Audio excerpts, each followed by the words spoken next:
an incredible opportunity to speak one-on-one with Gary Keller.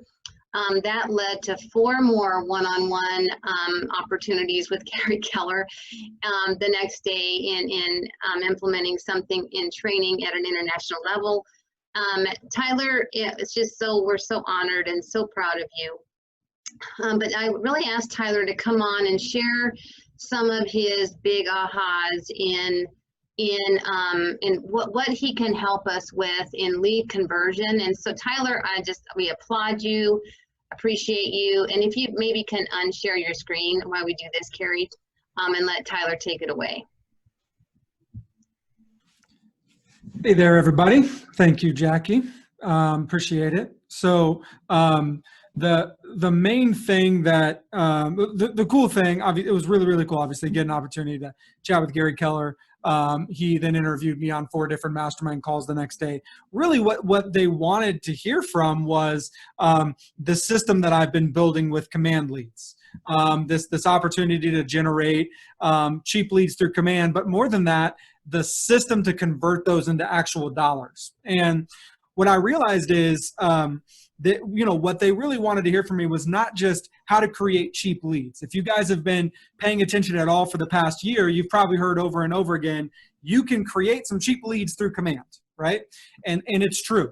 And there's a lot of information out there about creating cheap leads. You can join Command Your Conversion Facebook page, and there's some great videos and best practices to watch there on creating cheap leads.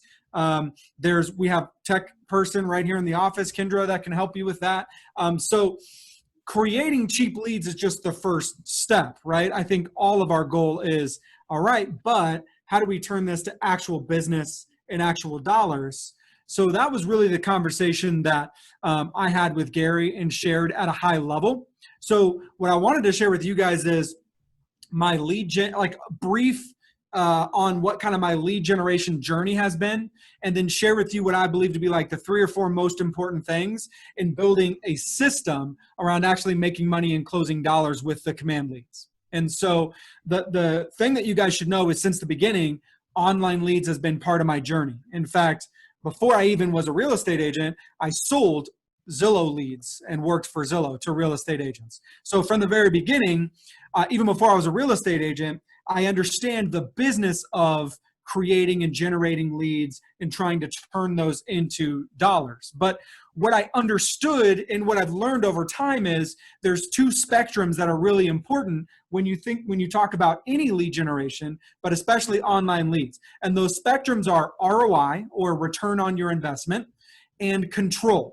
How much control do you have over the process? And so first and foremost, as you go in your lead generation journey, you want to find ways to increase your ROI, or return on investment. So in the beginning, maybe I pay $1 and I get 2 or 3 back. But I'd love to over time figure out how I can make that every time I give you $1, you give me 5 back. Or every time I give you $1, you give me 10 back. There's not an infinite return. So at some point, your ROI is going to level off. But with online leads, the goal over time for me was always, how do I get a better return on investment? The second is control. So how do I have more control? So when you have a system where you're buying leads through Zillow or Realtor.com or something like that, you have very little control. Like tomorrow, they could just decide to cancel my contract. Tomorrow, they could just say, hey, you know how you were paying that much for a lead? Now I want double. Right? Or they could say, you know what, actually, we're going to take a referral fee instead of this over here. So your ROI is going to drop, right? You have no control. Or the website could just shut down or go a different direction, right? So you want to move on a spectrum of more control and higher ROI, because then you're building on something that no one can take from you. So throughout my business, I try to move towards higher ROI and more control. And so when COVID hit, I had no excuse to not try out command. Like I needed something that was going to give me a better ROI because I needed to save money, but I didn't want to buy less leads. And so command offered me an opportunity to get leads for 1/5 of the cost of what I was generating through Facebook on another platform. So first and foremost, I was like, this is exciting. I can get a lot cheaper leads, but I obviously needed to make sure that it would scale and it would actually turn into dollars. So then I used my past experience with converting Facebook leads to put the system around the cheap leads to make sure I could actually make money from this. So what I wanted to share with you guys is what I think is the 4 aspects of creating a system around actually making money with command leads. Okay, so I think there's 4 primary aspects. The first is going to be generating cheap leads. So obviously, if you can't figure out how to generate cheap leads, it's never going to make sense, right? So this revolves around, like literally what I did is I went to the Command Your Conversion Facebook page and I searched for Nick Baldwin, and I just looked for a video that he posted about how to run a Facebook ad, and I copied it verbatim. You guys don't have to even go that far, because our team's created a website that we're happy to share with you guys that documents exactly how we created the ad. So if you guys want that, you guys can shoot me an email. I'm going to put my email in the chat, tylershields@kw.com. If you guys want access to that website, let me know. It's password protected, so I just have to let you know what the password is so you can see it. But we've documented all our videos for how we've run the ad. So start with copying off of somebody. Like, your creativity is going to get in your way. Don't worry. Creativity is something you got to earn. For right now, just worry about creating cheap leads. And so when we started off, we were creating leads, maybe $3, $4 a lead, something like that. And over time, we've been able to figure out how to get them for under $2 a lead. But to start off, get yourself some leads, figure out how to create it correctly where you got some leads flowing in. And it's going to be exciting when you start to see those leads flowing in. But that's only the first step. So the second step after you figured out those cheap leads is figure out what is your plan to actually get in touch with these leads and get a hold of them. So we found that 27% of the leads we have positive two-way communication with, and they stay in our CRM, meaning we connected with them over phone, email, or text, and they confirmed for us they want to buy or sell at some point, and there's no reason why they wouldn't do that with us, right? So there's an opportunity for 27% of these leads to go into your CRM and become nurturers for the future. But what do you do to make sure you're actually getting a hold of those? Well, we have 2 different campaigns that you guys can just take verbatim if you want. The first is for the first week. So the first week after the lead registers, we have 14 different touches to that lead. That's a mix of calls, emails, and texts. So we do at least 3 calls, ideally 4, but you can do at least 3 phone calls and make the rest text and email. And so we'll call the lead right when it comes in, and then we'll call 2 more times in that first week. Everything else is going to be a mix of automatic text that goes out or automatic email. And by the way, Command can send automatic texts for you. And do they do automatic emails yet? I'm not sure. I think they do. Yeah, they do. Okay. Yeah. So if I was you, I would talk to Kendra about setting that up for you so that she can help you get a Twilio account connected. You can get a local number through Twilio, and then you can have your Command automatically send auto texts and auto emails through Command, so that of those 14 touches, only 3 of them have to be something you actually do, right? So for the first week, you got 14 different touches. Only 3 of them are calls you're actually making. Or if you'd like to take the new agent approach, which means I got nothing better to do and I got all the time on my hands, just call every lead every single day until they tell you to go away or they talk to you, if you want to take the simpler approach. So after that first week, I still don't give up on them. So I put them on another campaign that lasts for a month. I'm going to do weekly calls for a month mixed with 10 more texts and emails. So again, there's 14 more touches over the next month that are a mix of phone call, text, and email. So for 5 weeks, I'm trying to get a hold of them. And so that's the number of touches and how you want to do it. If you do those touches, then you should be able to get a hold of the ones you need to get a hold of, right? So it's about 30 touches over 5 weeks. Even at that point, after 5 weeks, if they haven't responded, I don't trash them.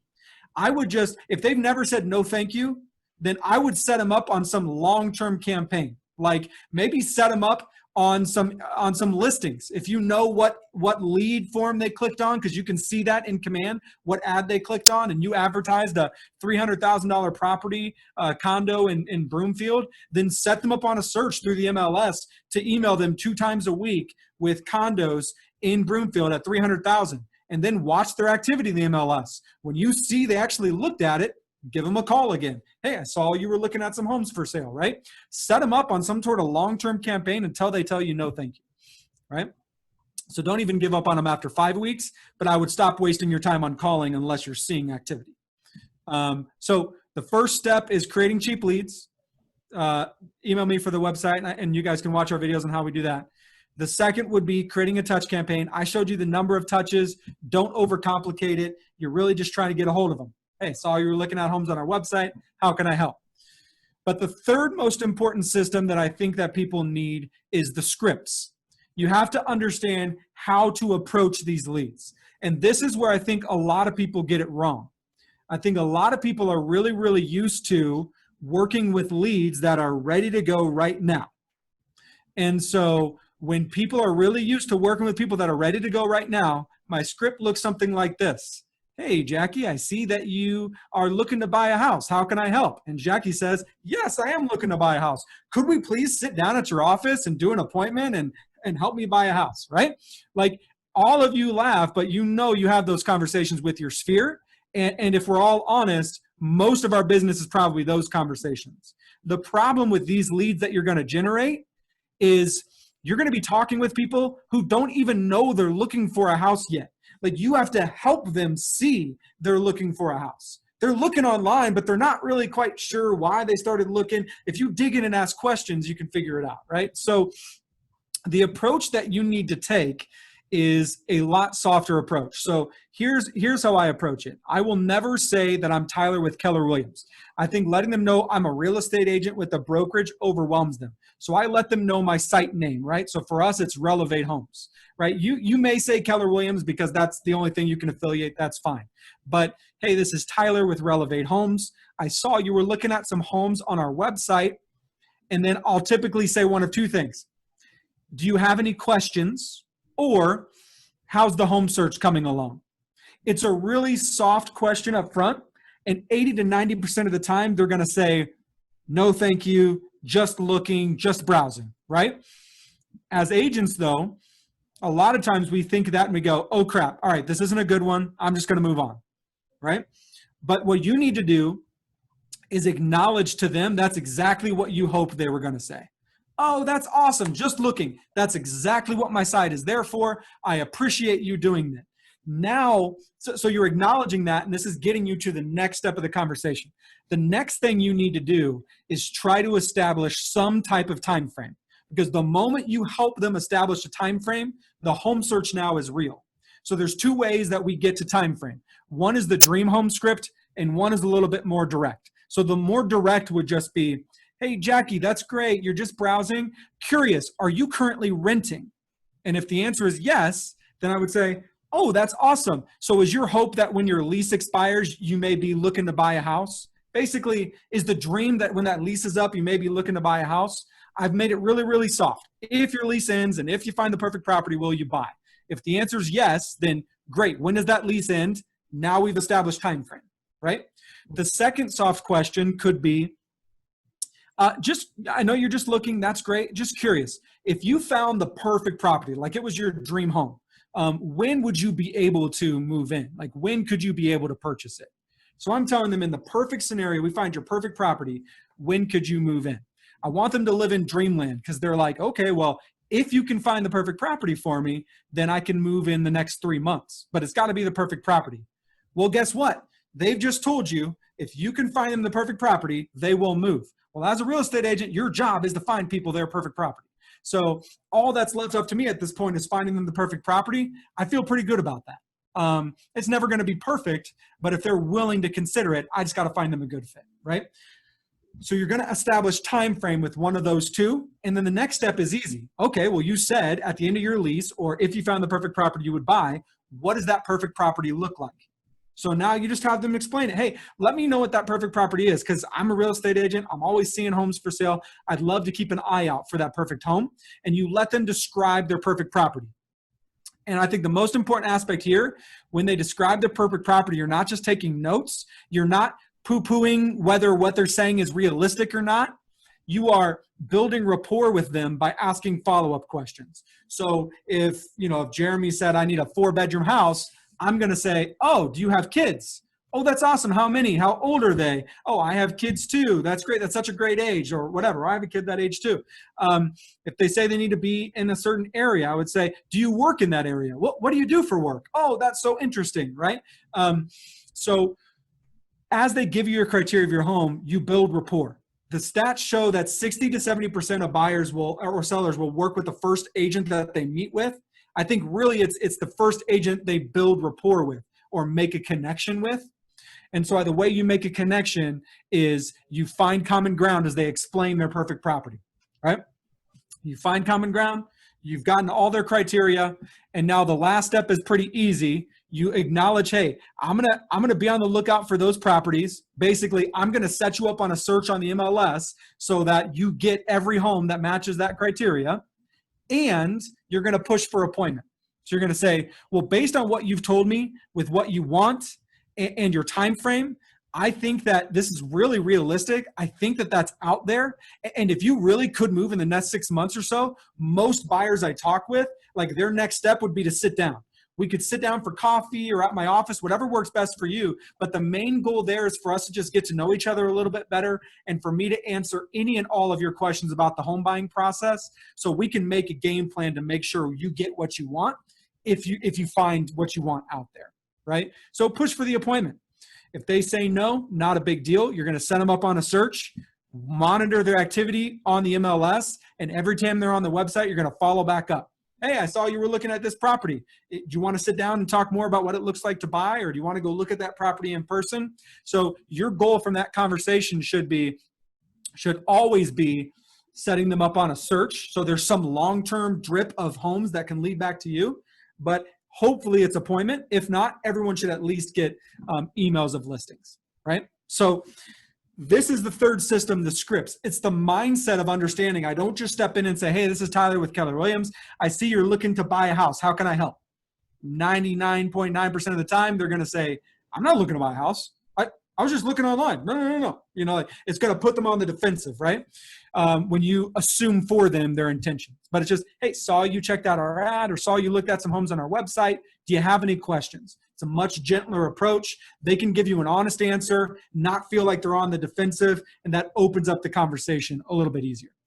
So that's what I recommend for scripts. So the 3 systems we talked about so far is generate cheap leads, number of touches, and for how long you're making those touches, the scripts. The last part the last system is what I call the mindset of online lead generation. This is also one of the top places that people fail. Here's the reality. I'm just going to lay it down for you. In a best case scenario, you're probably going to be converting these leads at 1%.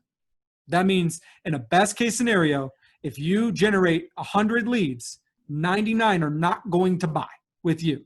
They may buy with somebody else. 26% of them are going to talk to you and you're going to have a good conversation. But 1% of them are going to end up closing on a home. And if you're new to this type of conversion rate, your temptation is going to be to focus on the 99% that aren't going to buy and aren't going to sell. And so, in fact, I don't want to call her out, but I remember like a year and a half ago, a coaching conversation I had with Bridget where we had this exact same conversation. Maybe it was 2 years ago. Yeah, you won't call me out, Tyler. Yeah. we had this exact same coaching call. And I just remember I had it with a bunch of different people where people get frustrated when they start converting leads because it's really easy to focus on the 99% that aren't converting. And so you have to be able to focus on and keep your eyes open to the 1% that will convert. What happens if you start thinking about the 99% that aren't converting, that aren't working out, what you do is you start to drop your eyes. You stop looking for the opportunities in the leads, And then because your eyes have dropped and you've stopped looking for opportunities, you miss the one that will actually convert, because it becomes a self-fulfilling prophecy. You start telling yourself, oh, these leads are crap. They're never going to convert. So you stop making the touches. You stop pushing through objections. You stop dialing them. And then eventually it becomes a self-fulfilling prophecy, because you never ended up calling the lead that would have converted because you just assumed they weren't going to. Or you stopped calling the lead after 2 calls instead of the 3rd because you assumed they were mad at you instead of keep pressing through, right? So you got to understand the numbers of the situation, and you have to be able to focus on the positive, right? So I call the leads to get to the 27% that actually want to talk with me, but I talk with 27% to get to the 2 to 3% that actually want to meet with me. And I meet with the 2 to 3% to get to the 0.5 to 1% that actually want to close on a home with me, right? So the mindset is really, really important. You have to understand that online lead generation is marketing enhanced, but prospecting based. It's prospecting focused. Your prospecting, your lead gen is all of the follow-up with the leads. It's everything you do to follow up and stay in touch and try to get a hold of them. And if there's a bonus system I didn't mention, it's just understand that not all these leads are going to be ready to go right now. And if you're only looking for now buyers, you're going to leave a lot of money on the table. And so have a good system for long-term lead conversion and follow-up. And so for most of you, that could be as simple as, I'm going to set up a search on the MLS that emails you properties similar to what you say you want. And then every single time I see you on the site, I'm going to reach out and ask if you want to see that property, or if you want to meet. If you haven't looked in a month, then I'm going to reach out and ask, can I adjust the search so that it's more, so it's more focused on what you actually want, right? But that's the basics. Sorry, that was a lot. That's a lot of the system, but hopefully you guys got some good info there. Do you guys have some questions, or I don't know if you want them to ask questions? Yeah, I would love them to ask some questions. We've got a few more minutes with Tyler. You guys, thank you, Tyler. I just love it. I love the mindset, and if someone is wanting to use this pillar for their business, just to understand the number of touches it's going to be and the mindset, walking into it. I know that I've heard a lot of times where agents will say, that is just crummy leads, and it really what I'm hearing you say is just not necessarily it's a crummy lead, it's not the best follow-up system and mindset. So I love it. Any questions, you guys? I know you might have some questions for Tyler. I see one in the chat. Denise had said, if the prospect doesn't answer, do you leave a message? Yes, I'm of the mindset that I leave a message every single time. I'm not a huge fan of like the double dial or triple dial, no message type of thing. I never call someone more than once in a day unless they call me back. So I have no reason to not leave a voicemail. So I just try to take the genuine approach of, listen, I'm calling, you're on my website. I don't want to seem overly salesy, and you don't need to. And so I leave a message every single time I call. Great question. Tyler, Yeah. This is Jeremy. Yeah. Hey, first of all, you're an inspiration. Thank you so much for all you do for this office. Second of all, so I know your team, the way you guys do this system is really set up for a team model. But let's talk, maybe just, can you help me bring it into what it might look for an individual agent such as myself? What type of initial investment do you think I need to be making on Facebook leads? And, with, obviously the same protocol you said with the follow-up, but, per individual agent, how much would I need to probably bring to the table, and maybe kind of map that out, what it might look like for an individual agent getting into this kind of lead generation system? Yeah, that's a great question. I'm glad you asked that. So with online leads, you should always work backwards to figure out how much money you want to spend. What I mean by that is you should start with, what's my revenue goal? And then I'm gonna work backwards from there. So let's just assume you're like, you know what? I would love to just close a deal a month from this. That would be amazing, right? I'll close a deal a month. Well, I'll work backwards on that and go, okay, so if I want to close a deal a month and I think I'm going to convert them at 1% rate, then I need to generate 100 leads a month in order to get that one closing. And it doesn't mean it's going to perfectly work out, like it might take time, but generally I need to generate 100 leads a month. So if I think I can get it maybe starting off, I'm getting anywhere from $3 to $4 a lead. Then I need to go spend $300 to $400 a month on Facebook ads in order to generate those 100 leads in order to get that closing. And if you guys don't have that type of revenue, then start at, all right, I just want to do a deal every other month. So I need to go generate 50 leads. So I think that just understanding like however many leads I generate, or you can start with the money you have. I have $100. Okay, if you have $100, then go generate 30 to 50 leads and know that that's going to be a closing every 2 to 3 months based on the leads you're buying. So you can start with the money you have, or you can start with the money you want to make, but then you just draw those numbers and make the connection. Great. And then with that, you said that website that you're willing to hand out here will give out kind of a step-by-step protocol on how to maybe get some of those leads. Yep. Yeah. So we've shown screenshots of our best performing ads. We actually recorded like screen grab videos of what you do and how you create them. And then I put some more information on there, like more information about what we talked about, mindset and follow-up and all that. So it's been meant to answer the most frequently asked questions since people have been bringing this up a lot. And so that would be the place to start. And then I just encourage you to reach out to me if it doesn't fill in all the gaps. But I think that generating the cheap leads, you can start with my site, but you could also go ask Jackie, go ask Kendra, go ask Gigi. There's people in the office that are doing this and generating cheap leads that can share their systems too. So again, I think there's going to be a lot of readily available information about creating ads to get some cheap leads. So start wherever makes most sense for you, or start in multiple places. Thanks, Tyler. I appreciate you sharing. Yep, my pleasure. Yeah, and guys, just like Tyler said, we are here as resources for you. I am in front of these ads all the time, and can definitely help take a bird's eye look at your ad on command and help you make sure the settings are optimal. So we're really, really here for you. So thank you for that, Tyler.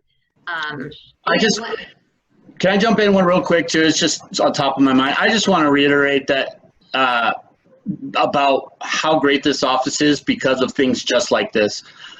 There are so many other firms out there. There would be no sharing of this type of information. We're all on the same team, and we're trying to make sure everybody hits a home run when they go up to bat. I run seminars on some of my marketing, and Tyler does, and Gigi does.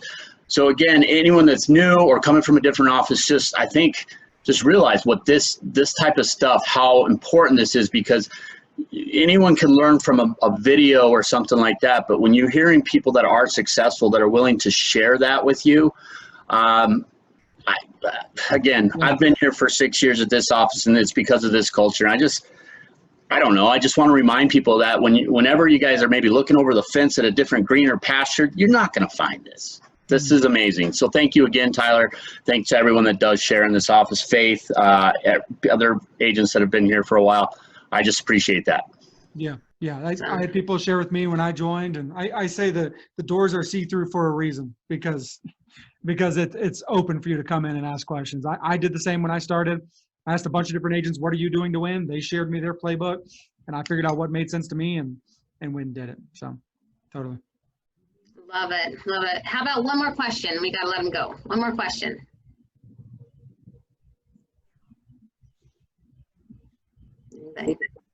I don't have a question, but I just want to piggyback off of, the follow-up with these Facebook ads. The leads coming in. So Jackie, you teach you taught that class how to get leads for 93% off. And just like Tyler said, Nick Baldwin came up with the 19 touches. So they were saying it takes 19 touches in order to get the appointment, or in order to get connection. Interaction with them. So you definitely have to follow up with these very consistently, set up a plan. And so they already created a smart plan that you can just go into command and create that smart plan for yourself. I just finally implemented that yesterday, and I've already had 2 interactions with contacts that I made from, I think about 36 leads, and then I actually did like 25 follow-ups yesterday and had actual interactions with them. So it works. You just definitely have to follow up. And it's that mindset, right? You can't attempt it once or twice, and then, call it a bad lead. It's that mindset. So love that. Well, Tyler, I know you got to run. We got lots of exciting things to also cover, but thank you so much for your time and for squeezing us in today, because I definitely wanted to highlight you and also help our agents to understand what this lever could mean for them and also for their business. So thanks, Tyler. Appreciate you. Thank you so much. Yeah, that was awesome. Everyone give him a hand. Yay! Applaud, applaud, applaud. We're cheering for you, my friend. Thanks for Also, congrats on the Gary Keller Thank you. conversations. Thanks, guys. Reach out if you have questions. I'm here to help. Okay, awesome. So I'm going to go